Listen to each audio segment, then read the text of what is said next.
Our channel achievers edu corner. आज के इस वीडियो में हम लोग बात करेंगे किसान आंदोलन की। एंड किसान आंदोलन में भी बिहार में जो किसान आंदोलन हुए थे उनके बारे में हम लोग इस वीडियो में बात करेंगे। साथ ही साथ हम लोग सहजानंद सरस्वती जी के बारे में भी बात करेंगे। ठीक है, तो अगर किसान आंदोलन की बात की जाए तो बिहार में जो फर्स्ट किसान आंदोलन हुआ था दैट वाज 1917 का चंपारण सत्याग्रह। वन मोर इम्पॉर्टेंट थिंग कि इस वीडियो में मैं चंपारण सत्याग्रह के बारे में डिटेल से नहीं बताऊंगी क्योंकि ये वीडियो काफी बड़ा हो जाएगा। चंपारण सत्याग्रह के लिए इस वीडियो के बाद मैं एक अलग वीडियो डाल दूंगी जिसमें उसको पूरे डिटेल से बताया हुआ रहेगा। ठीक है, तो वो वीडियो आप देख लेना।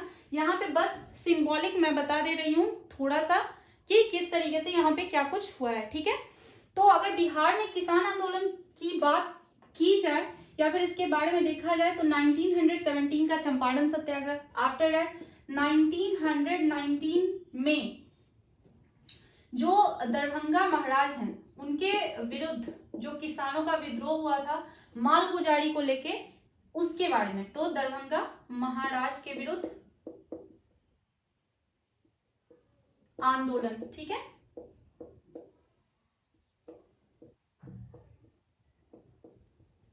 इसके बाद 1922 में श्री कृष्ण सिंह और शाह जुवैद द्वारा एक मुंगेर में एक कृषि संगठन या किसान संगठन की स्थापना की गई थी। मुंगेर में किसान संगठन की स्थापना किसके द्वारा? शाह जुबैर और श्री कृष्ण सिंह के द्वारा। ठीक है, तो ये कुछ चीजें हैं या पॉइंट्स हैं जो कि आप लोगों को जानना है। किसान संगठन की स्थापना की गई थी। ठीक है, तो ये सारा कुछ है।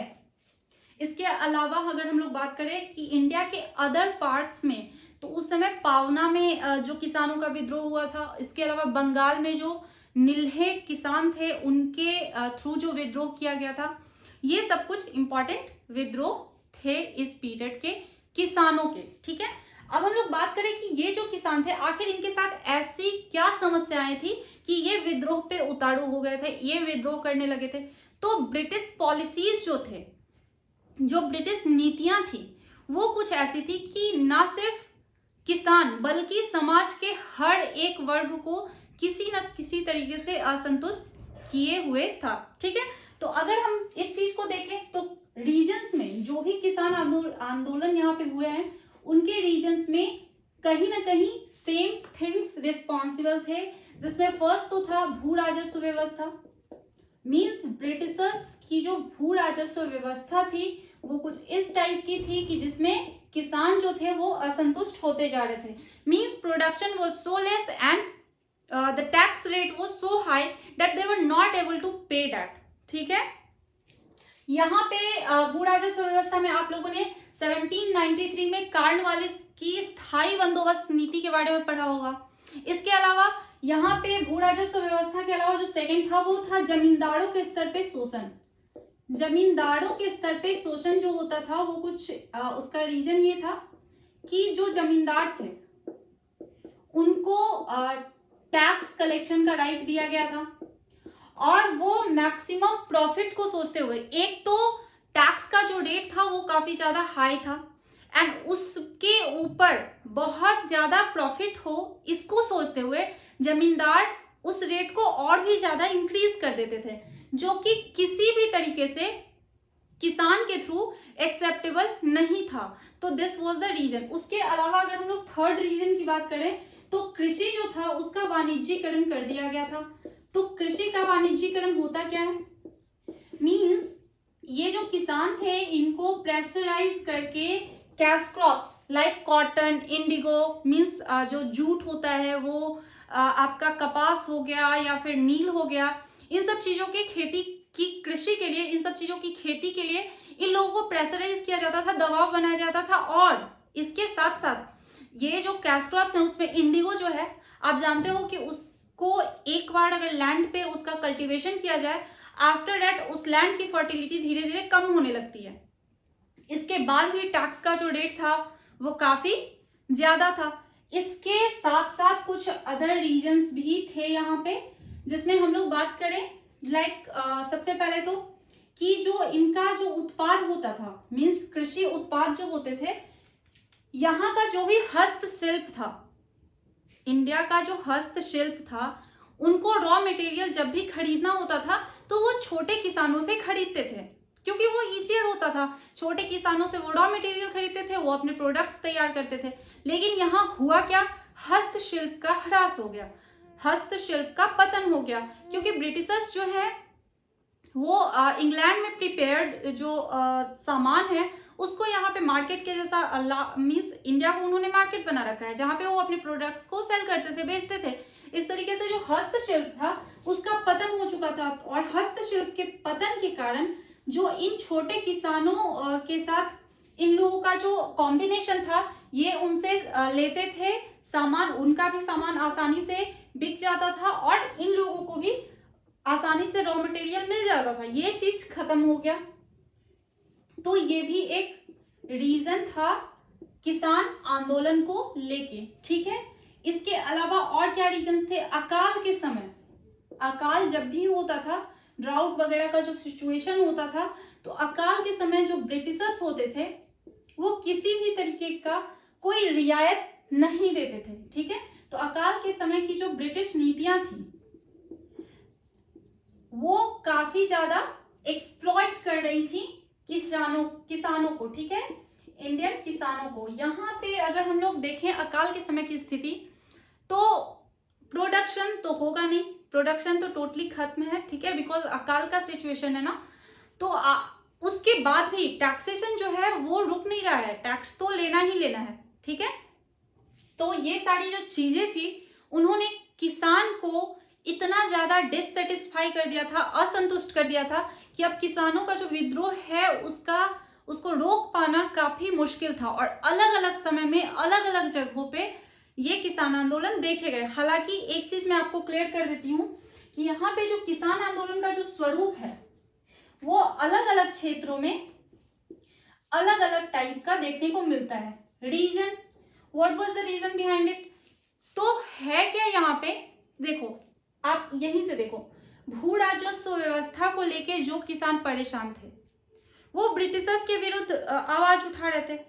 जमींदारों के स्तर पर जो लोग शोषित थे, जो किसान शोषित थे, वो जमींदारों के विरुद्ध विद्रोह कर रहे थे।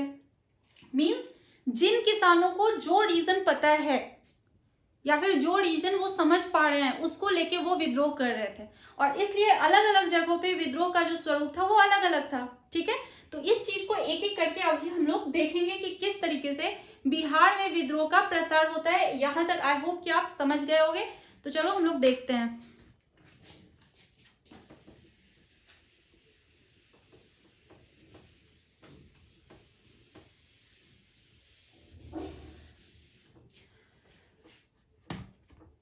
यहाँ पे अगर हम लोग चंपारण सत्याग्रह की बात करें तो चंपारण सत्याग्रह के बारे में आप लोग मोस्टली जानते होंगे कि ये गांधी जी के थ्रू किया गया पहला सत्याग्रह था। राजकुमार शुक्ल के आग्रह पे गांधी जी यहाँ आते हैं, बिकॉज राजकुमार शुक्ल गांधी जी को ऐसा बताते हैं कि बिहार में जो चंपारण है वहां पे इंडिगो के कल्टीवेशन के लिए, नील की खेती के लिए जो 3 कठिया सिस्टम लागू है उससे किसानों की क्या स्थिति हो गई है, ठीक है। तो यहाँ पे गांधी जी अप्रैल 1917 में यहाँ बिहार आते हैं और इस समस्या को लेके सब कुछ समझते हैं कि किस तरीके से क्या कुछ हो रहा है। सब कुछ समझने के बाद, देखने के बाद गांधी जी सत्याग्रह शुरू करते हैं और लास्टली उनको सफलता मिलती है और यहाँ पे जो ये 3 कठिया सिस्टम है उसको समाप्त कर दिया जाता है। 3 कठिया सिस्टम के तहत जो 3/20, अगर आपके पास 20 कट्ठा यानी 1 बिघा अगर जमीन है तो उसके 3rd पार्ट मीन्स 3/20 पार्ट पे यानी 3 कट्ठे पे आपको नील की खेती हर हाल में करना ही करना है। दैट इज द रूल, ठीक है। और उसके अलावा क्योंकि आपका फर्टिलिटी रेट जो है जमीन का वो भी धीरे धीरे घटता जा रहा है, after that also you have to pay that much tax which is decided, ठीक है।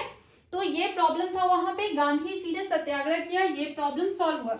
चंपारण सत्याग्रह के बारे में मैं नेक्स्ट वीडियो में बहुत ही ज्यादा डिटेल से बताऊंगी, because this topic is very important. यहाँ पे बस एक ओवरऑल हम लोग देख लेते हैं कि अगर किसान आंदोलन से रिलेटेड क्वेश्चन पूछे जाएंगे तो किन चीजों को हम लोग ऐड करेंगे, ठीक है।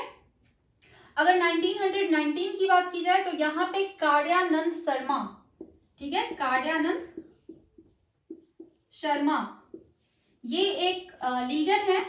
लीडर मीन्स ये दरभंगा महाराज जो है, दरभंगा के जो शासक हैं, उनके साथ ऐसा होता है कि उनके साथ कई सारी चीजें जुड़ी हुई है। एक तो वो ब्रिटिश समर्थक हैं, ठीक है। दूसरी बात, जो उनके कर्मचारी हैं जो टैक्स कलेक्शन का काम कर रहे हैं, वो किसानों के साथ काफी ज्यादा दुर्व्यवहार कर रहे हैं। एक टैक्स कलेक्शन के टाइम में जो उनका एक्टिविटी है, जो उनका बिहेवियर है किसानों के साथ, वो कहीं से भी एक्सेप्टेबल नहीं है, वो कहीं से भी ऐसा नहीं है जिसको इग्नोर किया जा सके, ठीक है। तो इन सारी चीजों को देखते हुए दरभंगा महाराज के विरुद्ध कार्यानंद शर्मा के द्वारा एक विद्रोह शुरू किया जाता है। हालांकि जो यहाँ पे कार्यानंद शर्मा है, वो विद्रोह काफी टाइम तक उसको नहीं रख पाते हैं कंटिन्यू, क्योंकि दरभंगा महाराज जो है वो कुछ चीजों को, कुछ मांगों को पूरा कर देते हैं, मान लेते हैं, और यहाँ पे ये जो विद्रोह है वो खत्म हो जाता है, ठीक है। तो उसके बाद फिर क्या होता है, 1922 में मुंगेर में श्री कृष्ण सिंह और शाह जुबैर, इन दोनों के द्वारा एक किसान संगठन की स्थापना की जाती है। मुंगेर किसान संगठन की स्थापना यहाँ पे की जाती है, ठीक है। तो ये कुछ चीजें हैं अबाउट किसान आंदोलन इन बिहार, ठीक है। इसको आप डिटेल से डालोगे, जो कि मैं कल के वीडियो में बताऊंगी। ये तो आप लोगों ने देख लिया है। अब हम लोग बात करते हैं सहजानंद सरस्वती के बारे में, क्योंकि इसके जस्ट बाद 1928 मार्च 1928 से ही सहजानंद सरस्वती जी का स्टोरी स्टार्ट होता है। मींस यहाँ पे वो एक मौखिक तौर पे, अगर हम लोग बोले तो मौखिक तौर पे किसान संगठन के निर्माण की घोषणा करते हैं, ठीक है। किसान संगठन के निर्माण की वो घोषणा करते हैं। आफ्टर दैट जस्ट एक साल बाद 1929 में सोनपुर में वे किसान संगठन का विधिवत उद्घाटन जो होता है, मींस प्रोसेस से बाय प्रोसेस, वो ऑफिशियली उसको अनाउंस करते हैं कि ये जो हमारा किसान संगठन है, इसको मैंने ये फॉर्म किया है, या फिर जो भी बोलो आप, ठीक है। तो ये चीज होता है यहाँ पे। इसी समय 1929 में ही वल्लभ भाई पटेल जो है, सरदार वल्लभ भाई पटेल, वो बिहार आते हैं और यहाँ के किसानों से मिलते हैं, उनके हालात के बारे में जानते हैं। इससे क्या होता है, किसान विद्रोह को लेके या किसानों के लेके जो भी विद्रोह या फिर आंदोलन की बातें यहाँ चल रही थी, उसको काफी बल मिलता है, ठीक है। बिकॉज नाउ इस समय जो सरदार वल्लभ भाई पटेल का एक इमेज है, वो एक राष्ट्रीय नेता के रूप में है, ठीक है। तो यहाँ पे जो सहजानंद सरस्वती हैं, तो 1929 में बिहार में वो किसान संगठन की स्थापना कर लेते हैं। आफ्टर दैट 1936 में वो अखिल भारतीय किसान संगठन की स्थापना करते हैं। अखिल भारतीय किसान संगठन, ये तो हो गई कुछ बेसिक बातें जो कि सहजानंद सरस्वती जी के बारे में है। यहाँ पे इस ये जो संगठन है, एनजी रंगा को इसका महासचिव बनाया जाता है। अब हम लोग पहले ये जाने कि सहजानंद सरस्वती ने ऐसा क्यों किया, किसान संगठन क्यों बनाया, उनके क्या उद्देश्य थे, उनकी क्या मांगे थी, उन्होंने किस तरीके से इस चीज को किया, वे कितने सफल हुए, या फिर वे किस तरीके से उनका इंपॉर्टेंस रहा इस चीज में। तो वो चीज अभी हम देखेंगे, ठीक है।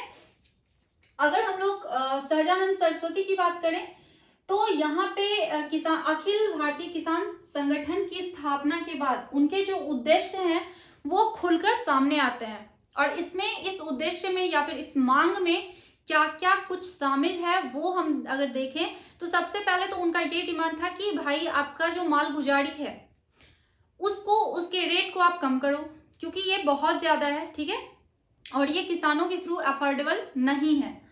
दूसरा जो उनका मांग था वो ये था कि जो उस समय पैन खर्चा वगैरह का जो सिस्टम था उसको समाप्त किया जाए, ठीक है। ये आपका हो गया।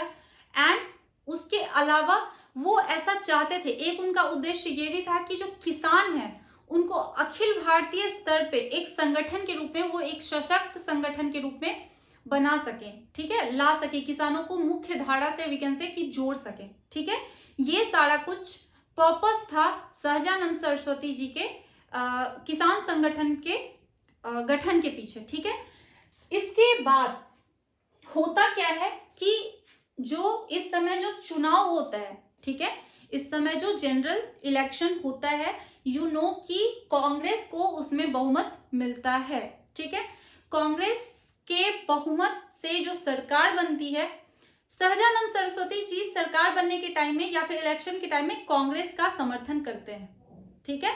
लेकिन कांग्रेस का इस समय किसानों के प्रति जो रवैया होता है वो उदासीन होता है। मीन्स वो लोग किसानों की समस्याओं को इतना ज्यादा वी कैन से कि क्या हम बोल सकते हैं उसको कि मीन्स वो लोग इसको बहुत ज्यादा सीरियसली नहीं ले रहे हैं, ठीक है।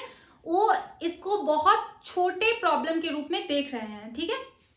तो इस चीज को देखते हुए सहजानंद सरस्वती जी ने धीरे धीरे कांग्रेस से दूरी बनाना शुरू किया। इसके बाद यहाँ पे राहुल सांकृत्यायन, ठीक है, राहुल सांकृत्यायन जी जो है, ठीक है, वो छपरा में सक्रिय थे।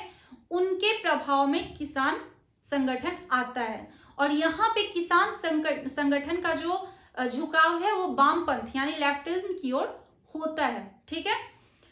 और धीरे धीरे यहां से धीरे धीरे किसान संगठन का जो है वो डाउनफॉल स्टार्ट होता है, पतन स्टार्ट होता है, ठीक है। अब ऐसा है कि अपने उद्देश्यों को इसने काफी हद तक वी कैन से, ये टोटली असफल तो रहा नहीं, बिकॉज इसने एक तो किसानों की जो समस्याएं थी उसको अखिल भारतीय स्तर पे उठाया। उसके बाद हम लोग बोल सकते हैं कि ये जो संगठन था इसने कई सारे छोटे विद्रोही जो थे, किसान विद्रोही जो थे, उनको एक ऐसा सशक्त माध्यम प्रदान किया जिसके थ्रू वो इससे जुड़कर अपने विद्रोह को एक दिशा प्रदान कर सकते थे, ठीक है। तो किसान आंदोलन जो कि सहजानंद सरस्वती जी के द्वारा किया गया था, इसको हम टोटली असफल नहीं मान सकते हैं, लेकिन जो सहजानंद सरस्वती जी का जो प्रयास था उसके हिसाब से रिजल्ट देखने को नहीं मिला और इसके कई सारे रिस्पॉन्सिबल फैक्टर्स थे। फर्स्ट ऑफ ऑल तो कि कांग्रेस ने उदासीन रवैया अपनाया था किसानों की समस्याओं के प्रति उस समय, ठीक है। आफ्टर दैट अगर हम लोग सेकेंड रीजन की बात करें जिसके वजह से स्वामी सहजानंद सरस्वती जी जो है उनको उतने अच्छे आउटकम्स नहीं मिले, उसका रीजन है कि वो बड़े किसानों से तो जुड़े हुए थे, लेकिन जो छोटे किसान थे, जो छोटे तबके के किसान थे, जो सीमांत किसान थे, उनसे जो इनका था डिस्टेंस था, ठीक है। मीन्स डिस्टेंस तो नहीं कह सकते हैं, मीन्स उनसे डायरेक्टली ये जुड़ नहीं पाए, ठीक है। इसके बाद अगर हम लोग और भी रीजंस की बात करें तो यहाँ पे जो ब्रिटिश नीतियां थी वो दमनकारी नीतियां थी। मीन्स एनी हाउ तो यू हैव टू पे द टैक्स, चाहे आप कोई भी विद्रोह कर लो, चाहे आप कोई भी संगठन बना लो, यू हैव टू पे टैक्स, ठीक है। वो अपनी पॉलिसीज को बदलने वाले नहीं है, चेंज करने वाले नहीं है।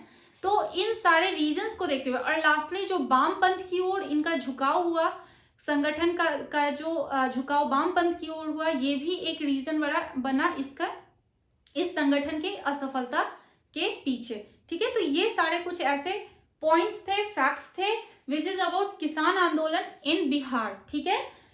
अब ये जो वीडियो है that was just intro video, ठीक है। कल के वीडियो में हम लोग चंपारण सत्याग्रह के बारे में डिटेल से बात करेंगे। After that may be I will try कि सहजानंद सरस्वती जी को लेके भी एक वीडियो मैं और बना दूं, ठीक है। That's all for today and after this video one more thing which I will tell you कि वीडियो देखने के बाद आप आंसर प्रैक्टिस जरूर करो एंड आंसर प्रैक्टिस के लिए ये भी जरूरी होगा कि आप बुक्स को पढ़ो, ठीक है। तो इन सारी चीजों के साथ I am just leaving for this video. Till that, keep watching and please do subscribe my channel if you have not subscribed till now. Thank you.